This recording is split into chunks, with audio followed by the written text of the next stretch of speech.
Sorry, that was the wrong one.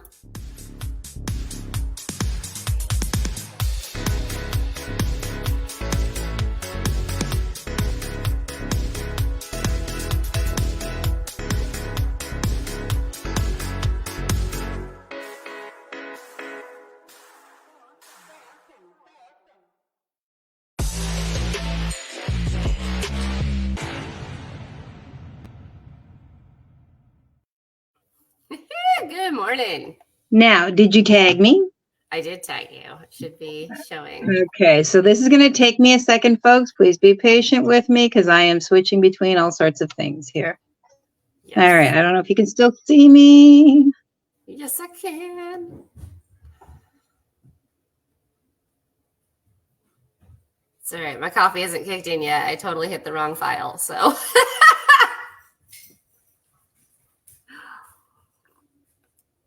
Uh-oh. Donna's frozen. All right. Well, hopefully she unfreezes here soon. We've had some technical difficulties with the internet for both of us. So, hey, you're back. Nice. Probably just because I was bouncing in between everything. My apologies. No worries. Good morning, Claire. Hey, Claire. We love you. All right, today, guys, we are talking about Instagram, one of my favorite topics. I am just starting to get into it. I'm trying to decide if I want to actually just start a whole new account because mine is pretty flat, and we're learning some new things. And there's, the program that you and I are both in have actually just launched a separate little IG accelerator course, which is awesome. So we thought, hey, why not discuss IG, since also with the TikTok, the potentiality of the TikTok ban, these things might become very important for us marketers. Yes. Yeah, I don't really utilize TikTok a whole lot anyway, so the ban really doesn't affect me, but I love Instagram. You were talking about a dead account. So recently there was a statement kind of thing that came out from some of the hardcore Instagram creators I follow that said, if you have an account that's full of bots or kind of stagnant, you can restart it or just start posting as if you restarted, and eventually it will go ahead and replace it because you at least have the history of the older account working in your favor. They were saying going through and like deleting the bot accounts and whatnot actually is more harm than good. If you want to go through and delete the bots, then you're better off to start a new one. But they said just keep posting, just keep doing what you're doing, and eventually the real followers will kick the bots out anyway. Well, that's nice. I like that idea because I really don't want to restart. I mean, I didn't really accept a lot of bots in the first place, so. It just was one of those things where I was like, do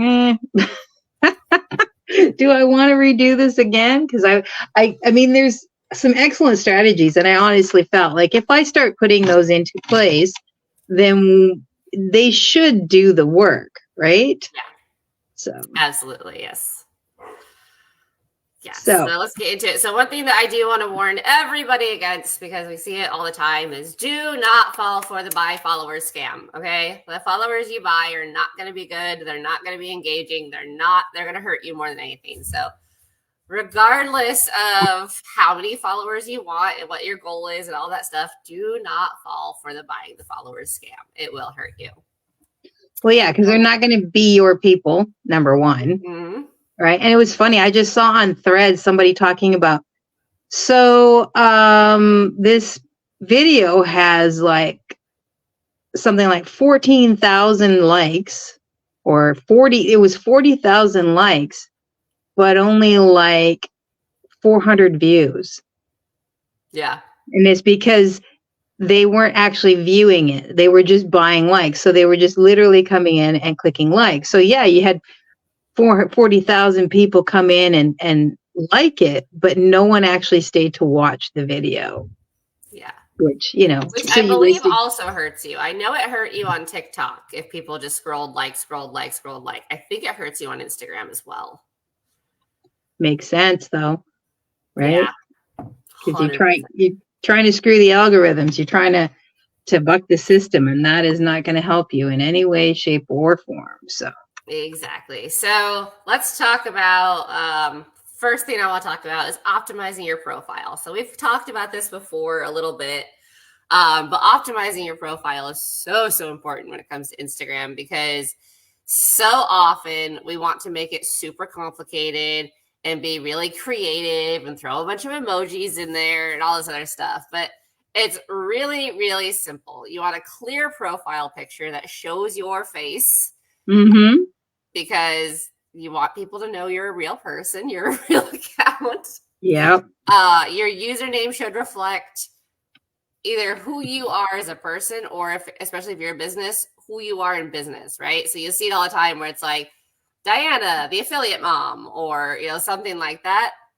That's perfect, because the username, the username is Diana the affiliate. So you want your name to be very clear. Yes, you want to have keywords in your name, but do not put hashtags. Do not fall for that kind of thing. It's not going to help you. No hashtags. Keywords are not the same as hashtags, right? Yes. So exactly. if your niche is, I don't know, like 𝐓𝐷𝐾, or it's dogs, put that. That's your keyword, Yes. but don't hashtag that crap. That's not necessary. Yes. And then bio. Bio is so important. What problem do you solve? Who do you serve? What were your pain points that you overcame that you can help somebody overcome? Stuff like that. So the question you need to be asking yourself when you're writing your bio is not, what do I want to tell people about me? It's, what does my ideal client need? Or what pain points did I get over that I want to help people get over? Right? Yeah. And you're going to have to, when you first write that out, it's just like an elevator pitch. It's going to be huge, right? Because you're going to ramble on and ramble on and ramble on. And now your goal is to bring that down and bring that down and bring that down as much as you can, so that it's a sentence, and it's a short sentence, as quickly as you can. That's going to take some practice and some refining. And that's okay. Just, but just recognize that you can't have it be really big, because you don't have the space to do it to begin with. Yeah. So just keep refining and refining and refining until it's a very short sentence. This is the problem I solve. This is who I serve. This is how I do it. Yes. Perfect. And then links. So Instagram now allows you to put multiple links, which on the one hand is great. On the other hand, if you are promoting, let's say, a travel program, and you're also promoting an Instagram cheat code program, and you're also promoting a cooking at home program, it's going to get very confusing very fast if you throw all those links in your on your bio, the same way it would if you threw all those links on Facebook. So while you have the ability to put multiple links, I would say be very careful, because if it says, the link and then plus 10 more, the likeliness of someone clicking on it is really slim, because they're going to go, holy cow, that's a lot, and I don't want to deal with it, right? Our brains want very small pieces of information. So I would say one link, maybe link to your Facebook profile if they jive together, if the sorry, brain glitch, message is the same. But definitely, don't fall down the trap of putting all your links. Figure out what your main core offer is that helps whoever you're trying to help, and put that one single link in. Yeah. And make sure that your call to action that you're going to have in your, I do this and I serve these people, and that whole pain solution thing, make sure that CTA is directly relatable to your link. Because if you have, I'm this and I do that, but then your link is, I don't know, check out my profile, it's probably not going to be what you need, right? You want it to be very clear and make sense, so that when they do go to your bio, it makes sense. Because people who are looking to, who are looking to you to help solve whatever problem it is that they've come to your profile for. They saw some information, they saw some posts, and they're like, who is this person? They want to be able to get the gist of everything in one place and not get confused at all. And if they do feel confused, or if they feel like it's scammy, or if they feel like you're being a little bit too silly or whatever, they're just gonna, nope. Yep, 100%. And then make sure that you are posting highlights. So when you post something to a story, or when you create a story, you have the option to make it a highlight. Have multiple highlights, but again, niche specific, right? So if your entire profile is, again, dogs, right? Let's say one highlight would be dog training tips. The other one would be, favorite toys. The other one would be favorite treats. Like, it all be something related to that niche. So I see it a lot where people, like, affiliate marketing is their main theme, but then their highlights are like, lifestyle, but not actually lifestyle associated with affiliate marketing, just like random videos of them like cooking at home and stuff. And then, maybe favorite tech, which is good, but is also really hard to get out in a short reel. And then like my family. And it's like, while yes, it's fine to mix like your family stuff with your business stuff, maybe make sure that it's at least jiving 100% with the message, right? So I'm an affiliate marketer, so I have time to spend with my family, makes sense. But just having a highlight that's my family doesn't really. Yep. And it's whether it's your family or your pets or your hobbies, right? It doesn't really matter. You have to always, if you're going to be using your Instagram as a business account, you need to be making sure that everything is relating back to your niche. Your highlights, your stories, your reels, your carousels, everything has to relate back to what it is you're doing, what you're trying to promote. Now, you can absolutely have a family post, or a silly post or whatever. Just make sure that it relates back. If your hobbies, then it's relating back to how you can do your hobbies. Or even just like I did a post the other day on climbing a mountain, because I climbed a mountain. And I related it all back to, the mindset of a business mindset, because they are the same, right? Mindset is mindset no matter what. So just making sure that you're relating it back and making sure that it all falls within your niche. Because otherwise, it's like standing in the cereal aisle. You can look at 1,000, you just stand there and stare because you're like, oh my God, there's so much here. I don't know what I want. And then you just walk away because you're annoyed. Right. All right. And then with your profile as well, reels that you've posted, you want to make sure that it has some sort of text, or is that a part of the video that's really eye-catching that makes people go like, what the heck is going on?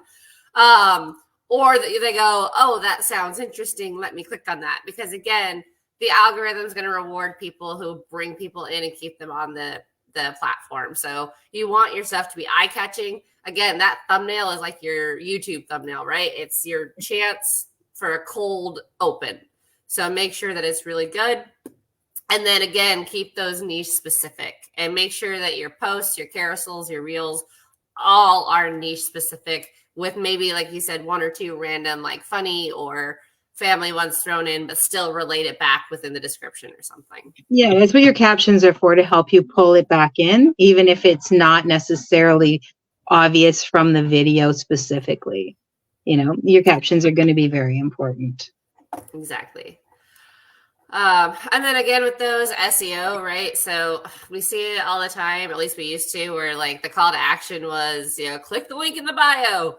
And that's problematic now because thanks to scammers, phishers, etc., bad marketers, a lot of people, when they click the link in the bio, there's going to be a warning that comes up that says, hey, this is taking you out of Instagram. Is that okay? Which in itself is fine. But what's happening is people aren't reading that. So they're clicking it, they get that warning, and then they just say no because they're freaked out. So, call to action being click the link in the bio, not good. Avoid that one, just like you should avoid SEO keyword stuffing because those will hurt you. Your call to actions, especially on Instagram, should be a lot more like follow for more or follow me or comment to learn more or any of those kinds of things, because you're trying to increase engagement. Or, you know, if you're trying to get them to answer questions or things like that, like with your stories, you can do polls and questions and stuff like that. So it's a lot more about building that engagement, so that you can talk to people.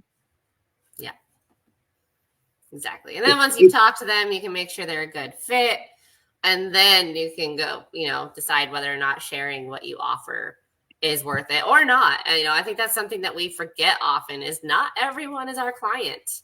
Yep, Not absolutely. everyone is going to fit with what we want. So, and maybe, you know, it reminds me of Miracle of, have you ever watched that old Christmas movie, Miracle on 34th Street? mm-hmm. Okay, where he starts sending people to other stores because the store that he's playing Santa for doesn't have it. Well, it's the same thing with your business. There is nothing wrong with sending somebody to somebody else if they aren't the right fit for you. Because not only does that show them that you're serious about helping them, it will stick in their mind. And then when somebody does need something and they come to them and they go, you know what? This person actually does that, you know, and they were awesome. They, you know, they heard what I had to say and they realized that, you know, that, and they sent me to this other person.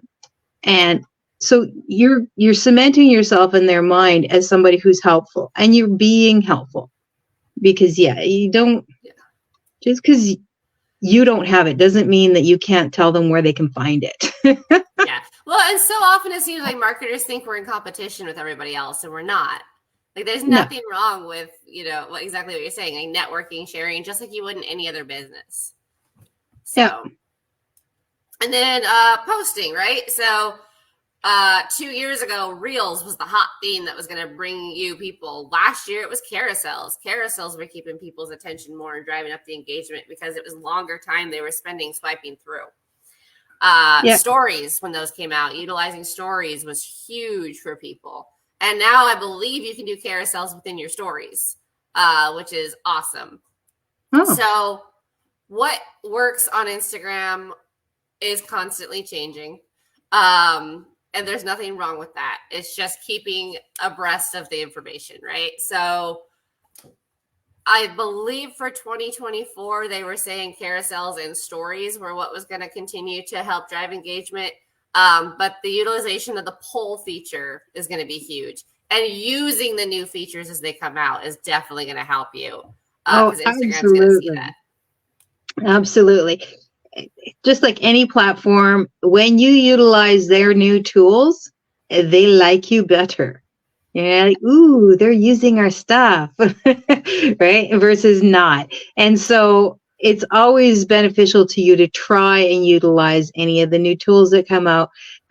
There are plenty of people out there, especially on Instagram, who have, you know, who are doing their best to stay ahead of the trends and give you information. So by all means, go and search those people out. It doesn't hurt, right? Like, because they're going to help you figure out, and you'll find ones that work for you and ones that don't. Because it, like any kind of thing where you are dealing with algorithms, or when you're just dealing with people in general, you need to test, implement, test until you find what works for you. And then also be willing to change and pivot, because things change all the time. Yeah. Yeah, I personally follow Brock Johnson. He's been on Instagram pretty much since it, you know, started. His predictions are usually right on, and he's funny. Like, he posts some really funny stuff. So I particularly like him. If you're looking for somebody to go check him out 100%. I recommend him to everybody. I wouldn't say he's infallible, but he at least, you know, he has a whole team that helps keep him updated on trends. So.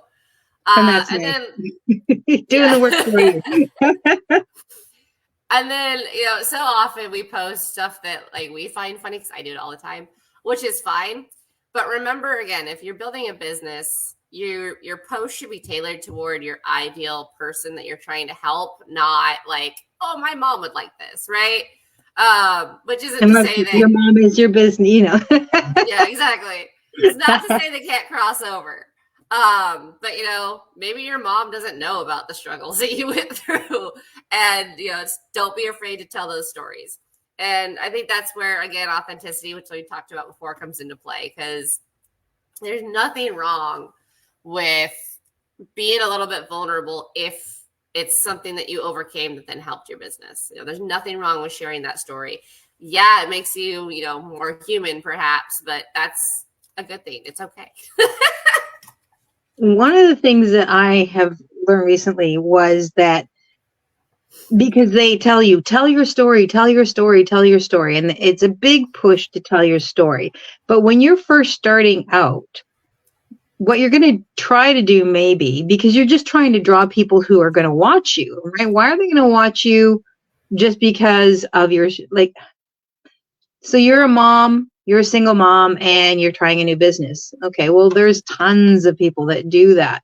So what are you bringing that they don't have? So maybe what they said was, give value, give information, give value, give the things that you're learning, and weave your story into that. Don't make it your header, your headline. Make it part of what you're providing. And then that way you are still giving your story. You're still relating to your audience, but you're also giving them a reason to be there in the first place. And I thought that makes a lot more sense, because I find that whole info dump thing isn't necessarily right for everybody, right? I mean, for some people that will draw them in 100%. For some people, they have no problem being able to provide that kind of thing. I'm definitely not that person. And so that whole tell your whole story, and I'm like, no.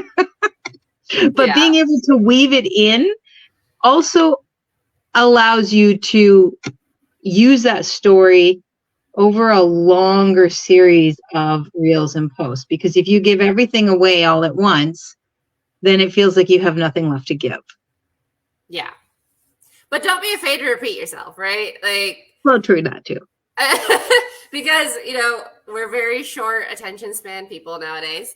And we forget stuff, right? And it's funny because I've had multiple people that are like, every time I open Instagram, like, you're on there. And it's because they follow all 4 of my accounts. And I'm like, well, I do have a lot of accounts. I do post a lot. But I'm like, yeah, because I need to drill it into people's heads that, like, ICE Wellness can help you, like, with motivation and meditation and workouts. What I do with affiliate marketing can help set you free. Like, what I do with my dogs is just fun for the most part. But like I have no problem drilling it into people's heads. I posted something on Facebook the other day, and I said, I'm going to share this until you're sick of it, and then I'm going to keep sharing it. Because, I think the last statistic said 1 out of 10 of your followers will see a post. So it takes 10 posts for this one person to see your post again, and like on average. And so, don't look at it as, oh my God, I'm repeating myself. Look at it as, not everyone has seen my message, because that's the ones who are seeing it regularly. I mean, they've already trained the algorithm that they want, they clearly want to see your stuff. So they're just going to show them everything, right? Yeah, that you do. Exactly. And that's awesome. You get to be in the front row. And if they don't, they can unfollow or they can mute you. Like, there's options there. This is for the people in the back of the room. So exactly. Great way if you're just getting started. Collabs, I love these. You could do multiple collabs now too, which is nice. Like, you and I tested it. I think I tagged like you, Brian, Whitney.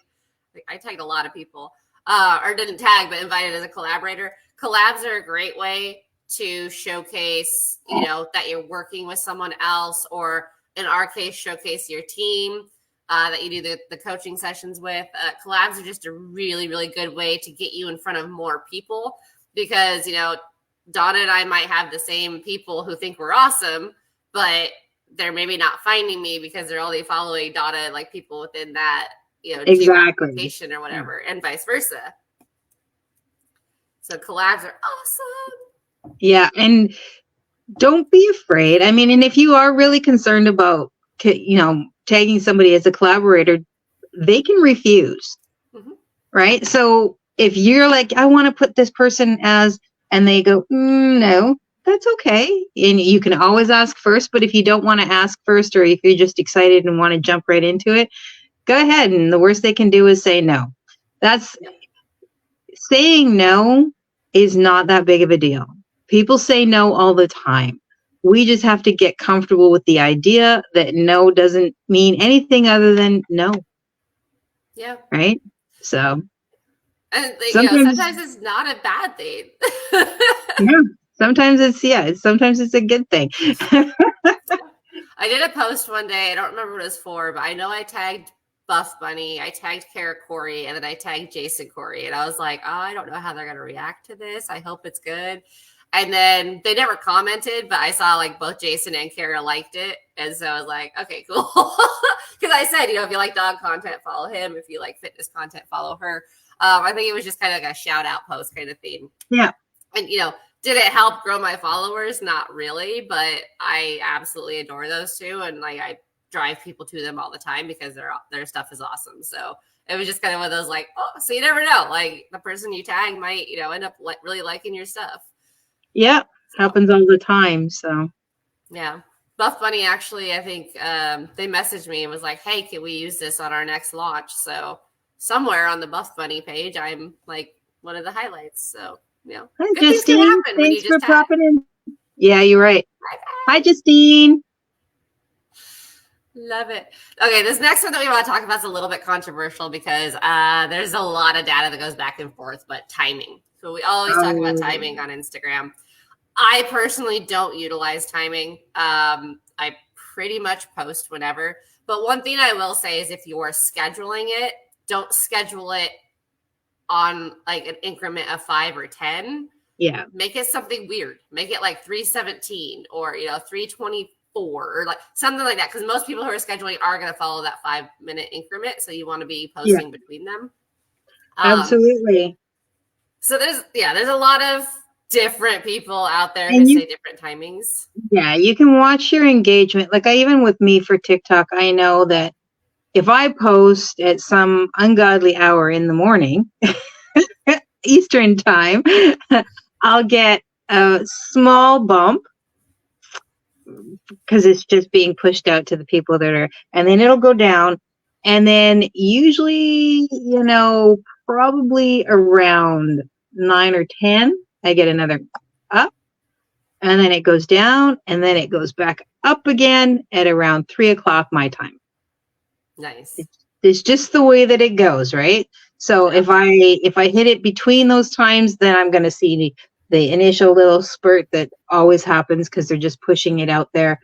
But then when I actually get that bump again, is the timing is usually around 3 o'clock or 11 o'clock. Nice. Yeah. And that's where analytics come in handy more than anything, right? And that's why I say, like, yes, there are people who are putting information out there, but that's for them and their audience. So it's so much more important to utilize your own analytics, look at where your people are active and go from there. Exactly. Because, if you're trying to reach stay-at-home dads, then maybe their peak time is nap time, which is, maybe that's at 2 o'clock in the afternoon. If you're trying to reach execs, maybe their peak time is 7 p.m. because that's when they're finally home from work or just finishing up their day. And, they have a few moments to just sort of mess around and, look at stuff. So it's going to really depend on your audience when those peak times are. So pay attention to your analytics because those are going to give you some very important information. Yes. UGC, user-generated content, is another great way. Again, like I said, Buff Bunny reached out after a post I did. It was not a paid promotion or anything. It was just a post I did because I liked, again, 𝐶𝐏_𝐒, and then did a collab, and I was really doing it to plug 𝐶𝐏_𝐒. But Buff Bunny reached out, and then I've shown up on the Bones Coffee page as well because I love my Bones Coffee, and I'm an affiliate of theirs. So I've done a few videos, and they've reached out. So user-generated content, even if it's not a paid promotion, can still help boost your page because they might see it, they might like it, they'll feature it on theirs, and then you get more eyes on your profile. Absolutely.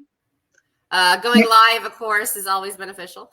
I've never gone live on on Instagram. So I honestly don't have any information for that. I don't know how it works. I don't know if there's rules on how many followers you have to have in order to be able to do that or any of that stuff. So No. I love going live on Instagram. You can invite other people into your live. So when I did my January ice bath challenge, I was inviting the guy who was doing it with me. And so the screen was split so you can see both of us. And then you can actually post it as a series rather than just a normal reel. The only problem is I don't know where you find the series because I didn't ever go back and check. But so we had a whole series called Advice from the Ice, where those would get posted to so people could go watch those. Now lives in general, right? You might get some creepers, you might get some haters, you might get some trolls. It happens. The main thing is don't get too bogged down by the comments. A lot of people go live just getting ready for the day, right? So again, 𝐇𝐎𝐏𝐄 is a good one. She'll go live talking about an upcoming launch or something while she's doing her makeup for the day. So don't overthink the lives. Oftentimes I go live just sitting on my ice bath because it's a convenient spot that's not in the house, and usually it helps keep the dogs quiet. They just bring you sticks. Live is great. Say what? Sorry. They said they just bring you sticks. They do, yeah. They get very loud when I'm in the ice bath, so it's kind of funny. But again, if you're camera shy, going live can actually really help you get over that because, again, Absolutely. You can't overthink it. That worked actually really well for me. I was very much, I'm not comfortable with the whole reels thing. And, I overthought it 1000%. And then I did a live video challenge with Claire.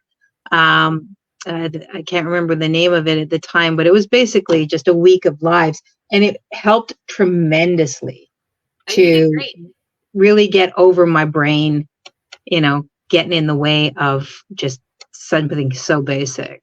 Yeah, and you did awesome. I remember that challenge. It was fantastic. I was so happy to see you thriving. But the nice thing about those too is you can then download them after the fact, and then you can cut it into reels, YouTube shorts, stuff like that. Or even if there's like a really funny, I've seen this a lot with like my ice stuff when I collaborate with Cold as Ice Baz. Like he's very outgoing and he's kind of a character when he's feeling it. So like there are some great still shots I have of him getting in the ice, just like, which he does the ice baths daily, but he's very dramatic and a showman, right? And so like I've got some great shots of him that are just hysterical that then I can cut into like funny posts. So there's so much you can do with repurposing and reutilizing that content.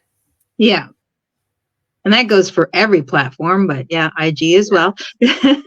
Yeah, I mean, we repurpose this, right? We go live on Facebook, then we download it, and we put it up on YouTube. So exactly, and then we cut it up, and we use some of those for shorts all over the place. So there you go. Exactly. And then, of course, SEO. So yes, hashtags are still important, but they are not the big deal they were 2 or 3 years ago. SEO is far more important. And then the one that I am really bad at, engage after you post.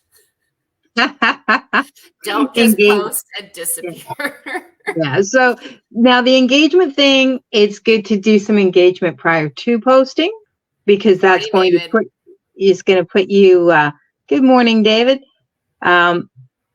Is going to put you in front of more people if you engage beforehand. And then again, engaging afterwards, after you post, is just going to pull more people in. You can split it up or you can do A or B. We figure out which one works best for you. Again, follow your analytics.